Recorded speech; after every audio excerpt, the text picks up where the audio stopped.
Hey kids, welcome to Papa's Bible Stories. For each episode, I pick a Bible story to talk to my kids about. I have a beautiful son, Jacob, who is 9, and a beautiful daughter, Leah, who is 6. And these stories are for them. But even though these stories are for my kids, Jacob, Leah, and I would love it if you decided to join us. What do you say? Let's get started.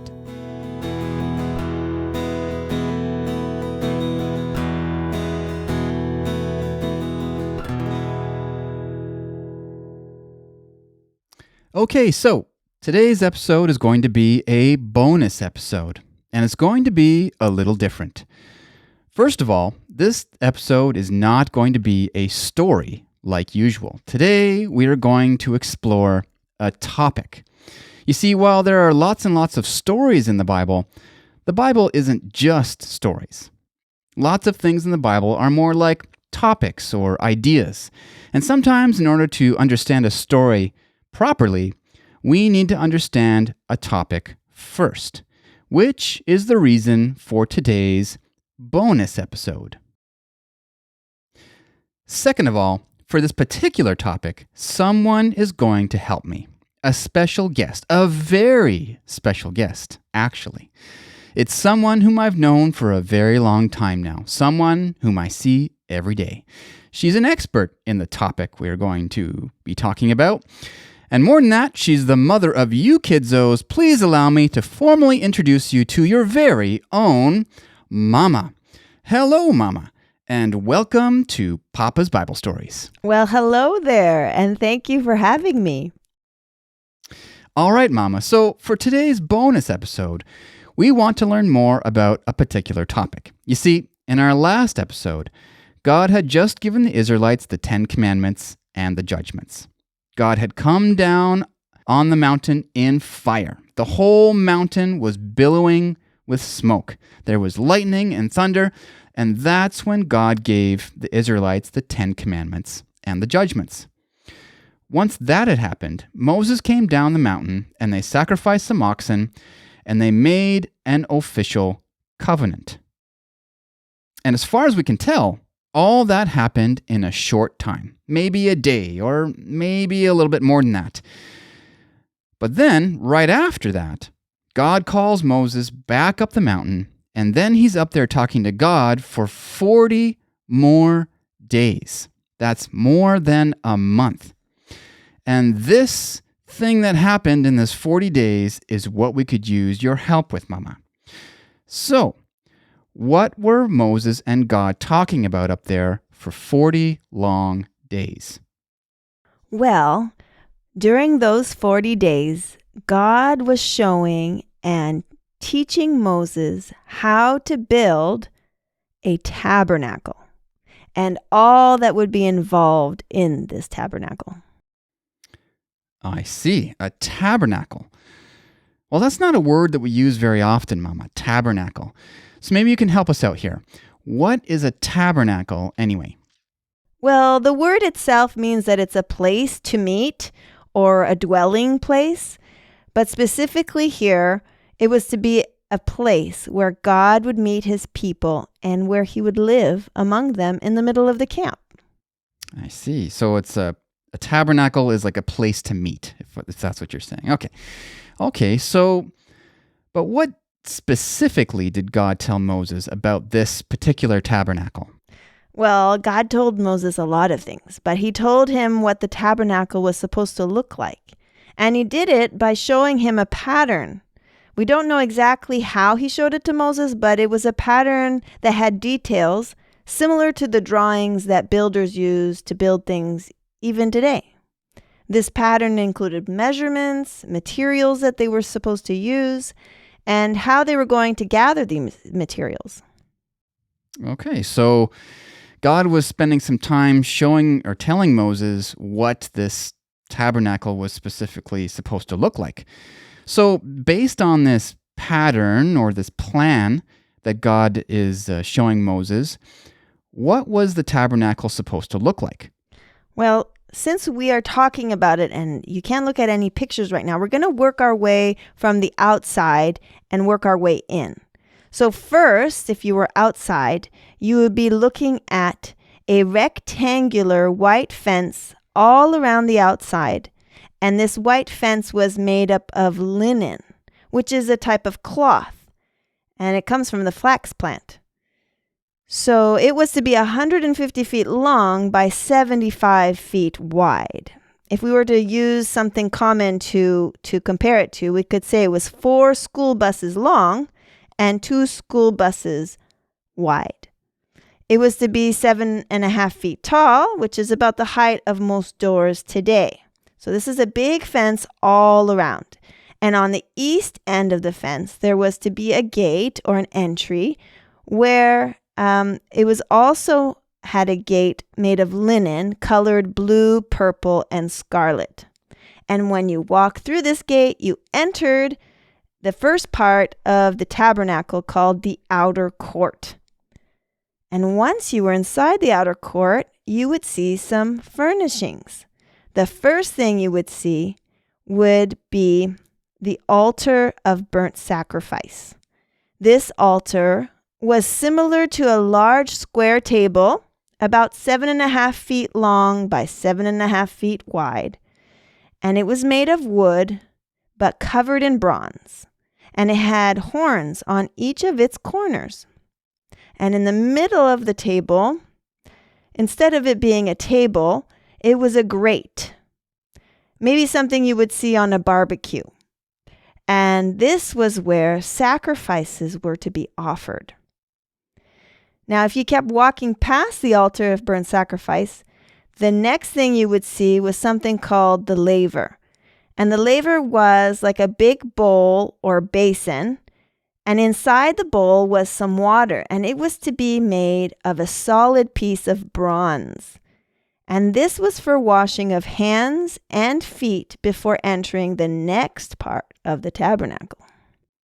I see. So if you're approaching the tabernacle, you'd see this white rectangular fence, okay, made out of linen, and then to get into this to this fence, this area would be a gate, and then you would, if you stepped through the gate, you'd see something called this altar of burnt sacrifice made out of bronze, and then if you kept going past that, you would see something called this laver, which was basically a big bowl of water, also made out of bronze. Is that right? That's right. Okay, so if you kept walking past the laver, what would you see next? So you would be coming close to the tabernacle of meeting. So this was more special than the area before. It was also called the sanctuary. And the tabernacle of meeting was like a tent, and it measured 45 feet by 15 feet wide, which is actually pretty close to a school bus in its entirety, but a little bit wider. And it was to be 15 feet high, which was taller than the linen fence. Remember, the linen fence was 7.5 feet tall, so it made it so you could see the top of the tabernacle of meeting from anywhere in the camp. And the roof was made up of 4 different layers of different materials, and it would protect the tent. Now, once you move towards the tabernacle of meeting, okay, so we're in front of the laver, we're coming to the front of this tent. There was a door made of linen, and it was threaded with blue, purple, and scarlet, similar to the gate, but it had designs of angels on it. Once you went through the door, you were in the first apartment, the holy place. Now, this place was beautiful, and it had walls and pillars of plated gold, and had 3 articles of furniture, each one having a specific purpose. On the north side, or the right side as you entered, was the table of showbread. It was a small table made of wood, but it was overlaid with gold. It was to hold 12 cakes of bread, separated into 2 piles, and it was supposed to be there continually all the time. On the south end, or the left side, was the 7-branched lampstand, which was made of 1 piece of solid gold. It was beautifully sculpted with designs of almond blossoms or flowers, with 7 branches, 1 in the middle and 3 on each side. And it was to burn oil to produce its light. And it was to shine its light in the holy place day and night, and it served as the light in that room. Directly in between the table of showbread and the lampstand was the altar of incense. This was also wooden, but covered with gold, and it was similar to what we have today as a church pulpit. And it would have 4 horns on each end, just like the altar of burnt sacrifice. This altar was for burning incense and also a place of prayer. Incense is something that you burn, that as it burns, it produces a smoke that is filled with a sweet smell. So there was to be incense burning there before the Lord continually. Right in front of the altar of incense was the veil, which separated the holy place from the most holy place. And the veil was similar to the door of the tabernacle, but was even more beautiful than it. It also had blue, purple, and scarlet linen with angels stitched into it, but it was slightly shorter than the apartment itself, which meant that the smoke from the incense would rise up in front of the veil and would fill both the holy and the most holy place.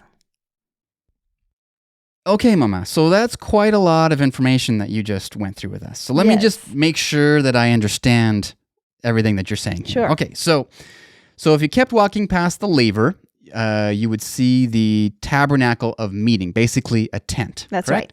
right. Okay, and that tent had a door or like an entrance to it that was Of linen. So a fabric. That's right. That had angels on it. That's right. And then when you went inside of the tent, you would see 3 pieces of furniture. Yes. On the right would have been the table of showbread, which is just a table with bread on it. That's right. And on the left would have been the lampstand.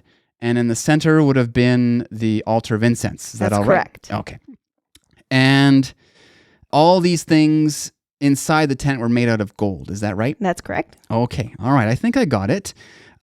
I'm noticing a pattern here, Mama. As we're kind of progressing through the tabernacle, things seem to be getting more and more special as we go along. Like the gate. When we came through the first gate to get into the outer court, to get to the altar of sacrifice, thank you. That was just like a regular gate. And then when we go into the gate to get into the tent, into the tabernacle of meeting, that one has angels on it. And so we keep getting more and more fancy. Same thing with the furniture. Like the first thing you run into is the altar of sacrifice, which is made out of bronze, and the laver is made out of bronze. But then as soon as you go into the tabernacle of meeting, everything's made out of gold. That's correct.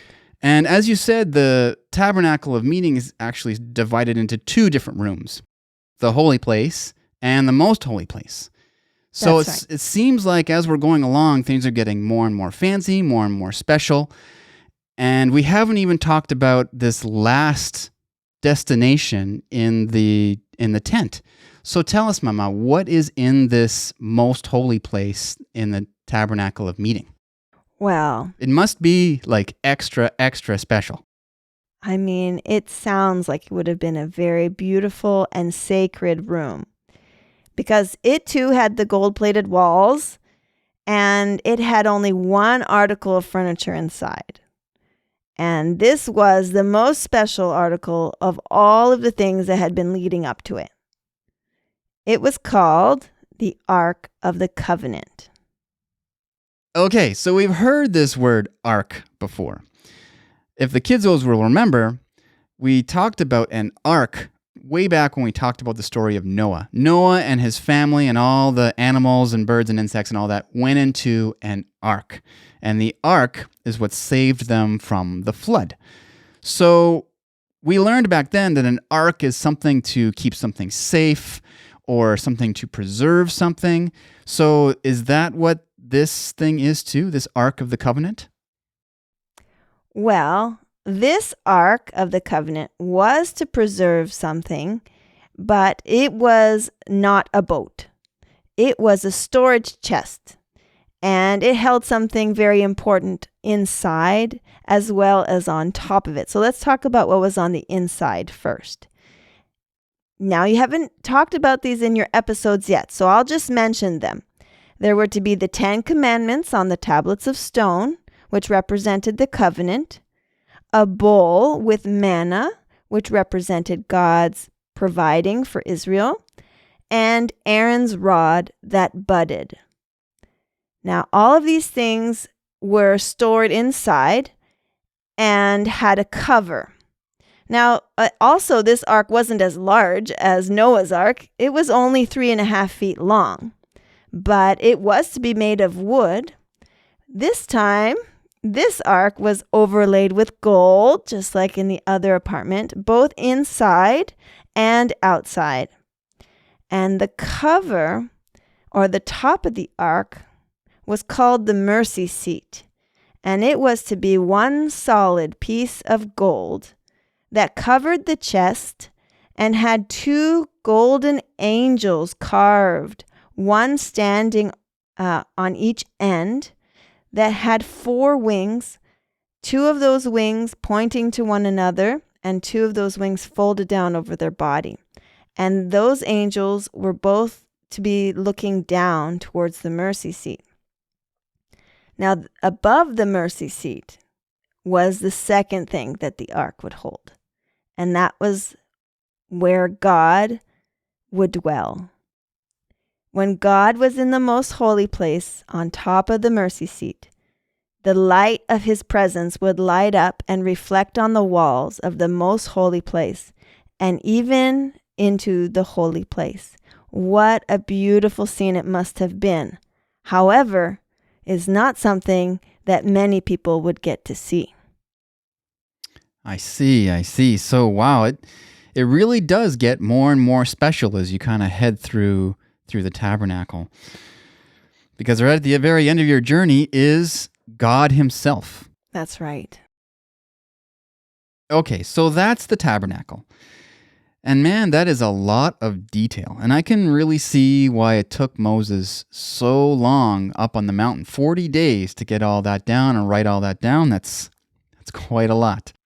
So now that we know all about the tabernacle that God wanted Moses to build, let's talk about the purpose of the tabernacle.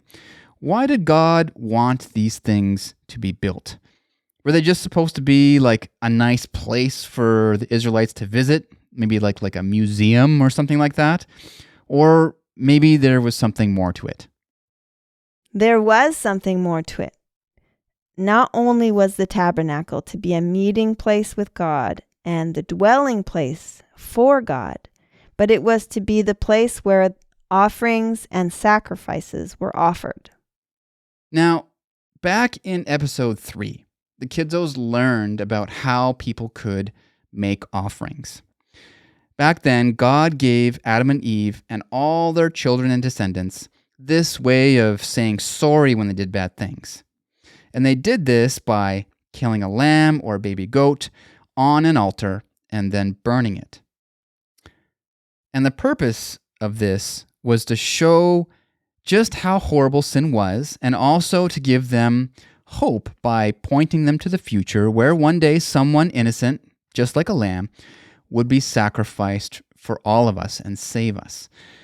Someone who would save us from this constant repetition of sin and death. Now, when the offerings were put into place, every family was able to do these sacrifices for themselves on their own altar.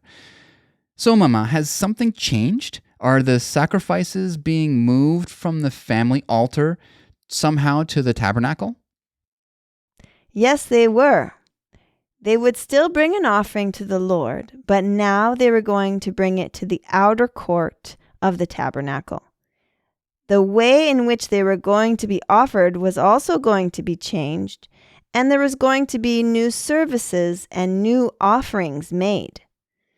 Before, they would have brought what was called a burnt offering of a young goat or a lamb to the Lord for their sins or their wrongdoing, or to worship the Lord. Now, there would be specific offerings for different purposes. There was to be a grain offering to thank the Lord for providing, a peace offering for peace between groups of people, a sin offering, and a trespass offering for certain sins that were committed. And some offerings required different animals, including cattle, pigeons, or doves.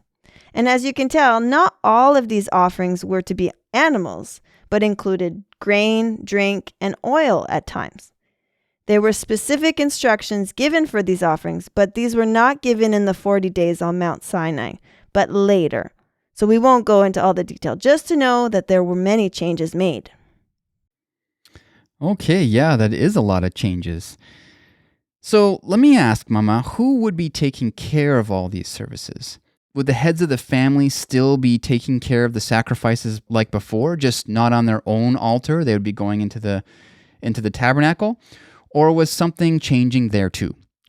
Well, so you're right. These services were not to be done by the heads of families anymore, but by the high priest and the priests, or the priesthood.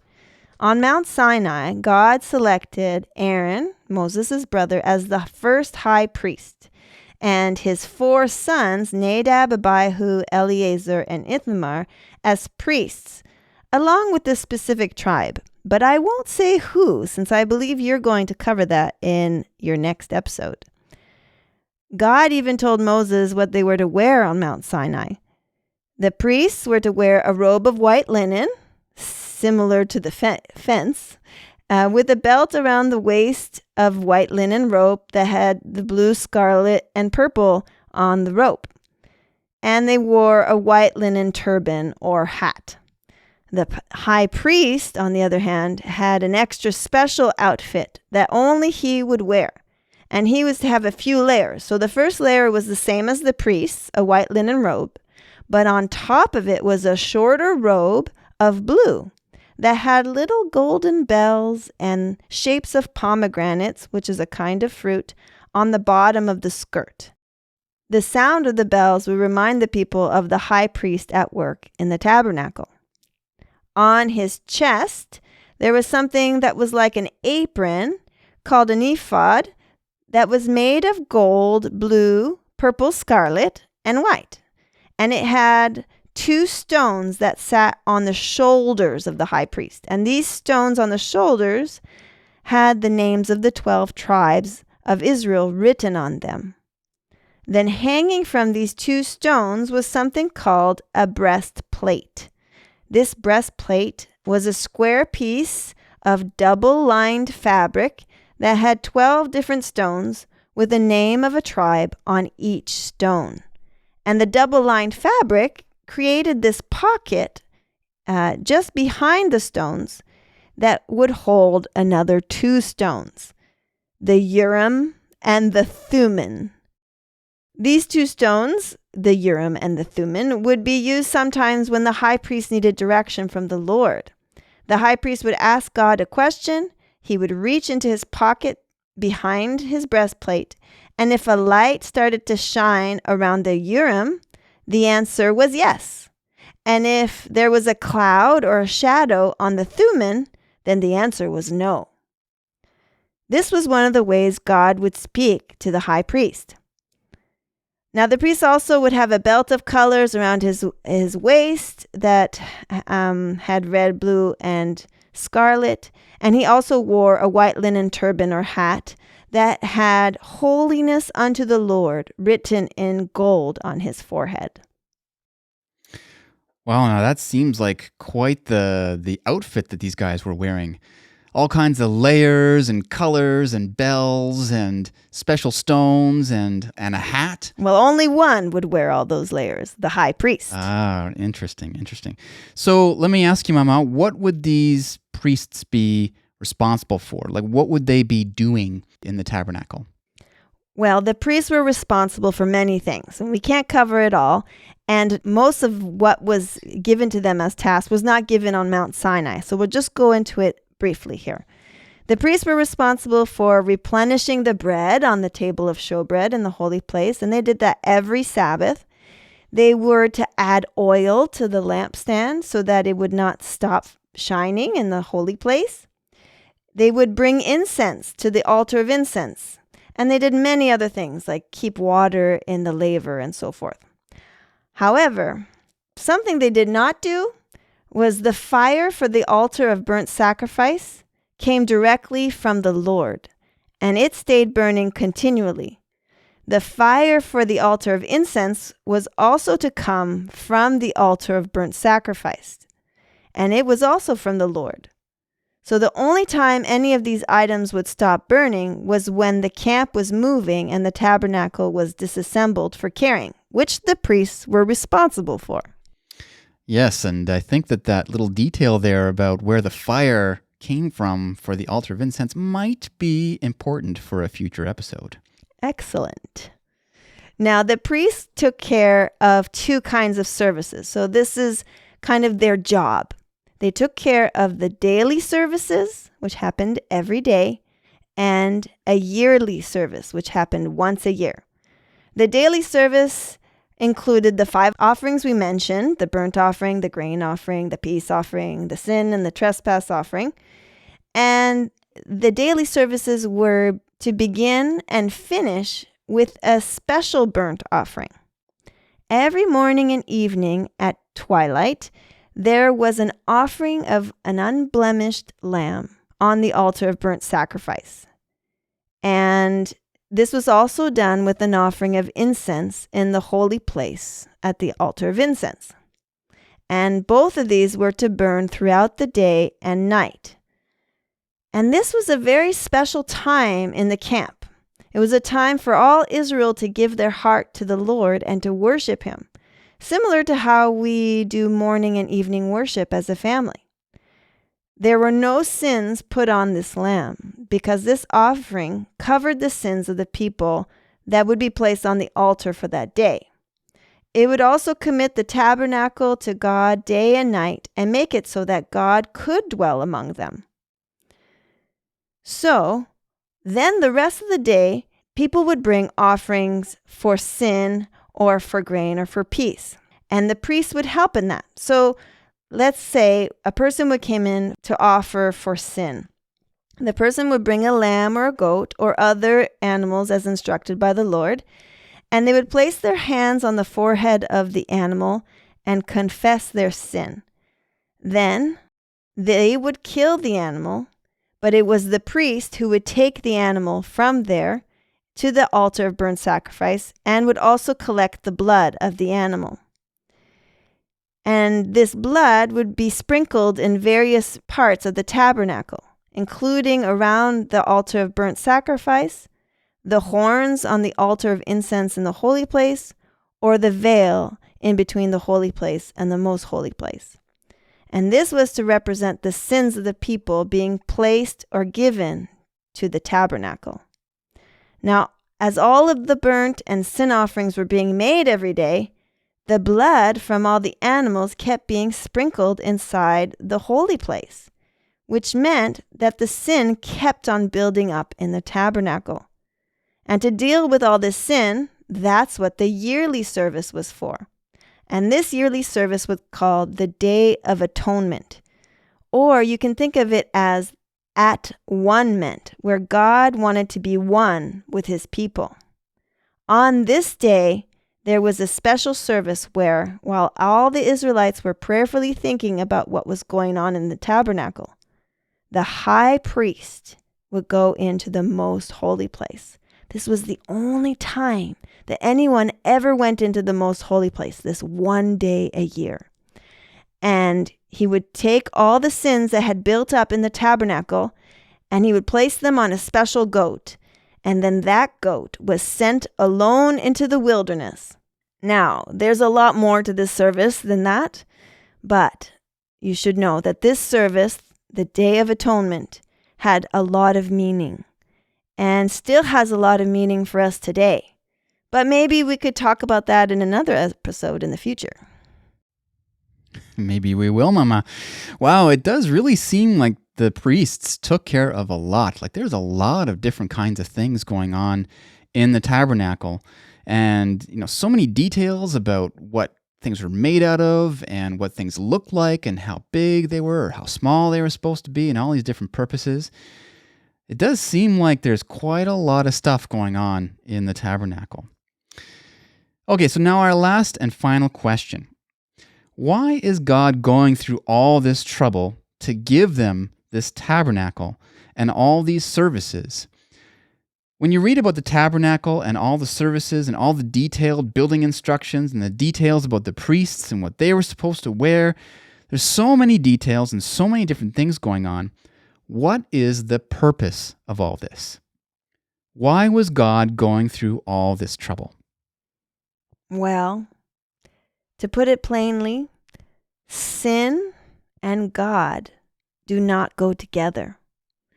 In the physical presence of God, sin cannot be present.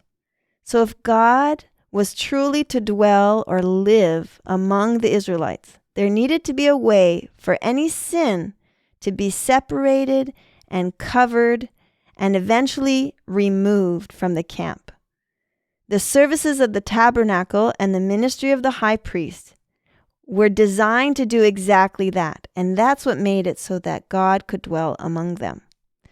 Now, the other thing is that everything that was built and everything that was done in the tabernacle had great meaning and importance, and they all pointed forward to the innocent Lamb of God who would one day die for their sins and serve as their high priest in the heavenly tabernacle, of which this tabernacle was a copy of.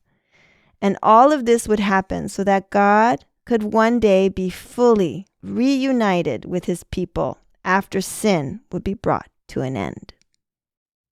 Well, Mama, that is really quite something. That reminds me, actually, of the second episode where we talked about how God gave the promise to Adam and Eve that one day sin would be dealt with. It's like this whole tabernacle thing is also pointing in the same direction. That's quite deep and quite interesting.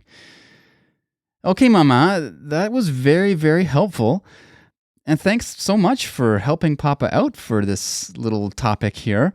Thanks for sharing all your knowledge on this interesting topic so that we can better understand the stories that are going to be coming up soon on the podcast. One actual last and final question.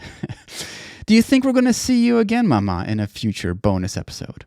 Well, I would love to come back and talk about this again sometime. All right, kidzos, that's it for this one. I hope you guys enjoyed this deep dive into this topic of the tabernacle. In the next episode, Moses is finally going to come down the mountain to share all of these amazing details with the Israelites. But he's going to find that things have gone slightly sideways since he's been gone. But until then, to all the kids tuning in, I hope you have an awesome day, God be with you, and I hope we'll see you next time. Bye-bye.